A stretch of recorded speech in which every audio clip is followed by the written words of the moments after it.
પૂર્વ Kutch local crime branch પોલીસે wire ચોરી અને ઘરફોડ ચોરીના ગુનાઓમાં સંડોવાયેલા સંગઠિત ગેંગનો પર્દાફાશ કરી મોટી સફળતા મેળવી છે. અંજારના ગોવર્ધન બ્રિજ નજીક પેટ્રોલિંગ દરમિયાન શંકાસ્પદ નંબર પ્લેટ વગરની બોલેરો ગાડી રોકી તપાસ કરતા તાંબાના વાયરનો જથ્થો મળી આવ્યો હતો. વધુ પૂછપરછ દરમિયાન પોલીસે એક વાડીમાં રેડ કરી અન્ય ચોરીનો મુદ્દામાલ પણ ઝડપી પાડ્યો હતો. આ કાર્યવાહીમાં હરેશ ઉર્ફે દાઢી વેલાભાઈ મેજરાણી, મહેશ ઉર્ફે મિલન ઉર્ફે ભાયો માદેવાભાઈ મેંડ, અનિલ જયંતિલાલ પોકાર, અનિલ મણીલાલ ગોરાણી અને કાયદાના સંઘર્ષમાં આવેલ એક કિશોરને ઝડપી પાડવામાં આવ્યા હતા. પોલીસે આરોપીઓ પાસેથી 136 કિલોગ્રામ કોપર વાયર, એક બોલેરો કાર, એક મોટરસાયકલ અને રોકડ રકમ તથા 5 મોબાઈલ ફોન સહિત કુલ 6.57 લાખથી વધુનો મુદ્દામાલ કબજે કર્યો છે.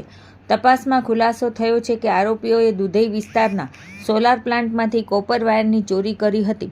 ઉપરાંત ભચાઉ, સામખિયાળી, ચિત્રોડ અને સુરેન્દ્રનગર સહિતના અનેક વિસ્તારોમાં ચોરીઓ કરી હોવાની કબૂલાત આપી છે.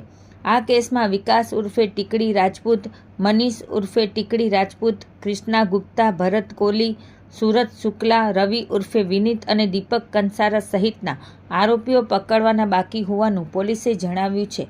પ્રાથમિક તપાસ મુજબ આરોપીઓ રાત્રિના સમયે સુનસાન વિસ્તારોને નિશાન બનાવી ચોરી કરતા અને ચોરીનો માલ વાડીમાં લઈ જઈ સળગાવી તેમાંથી કોપર વાયર કાઢી વેચી નાખતા હતા.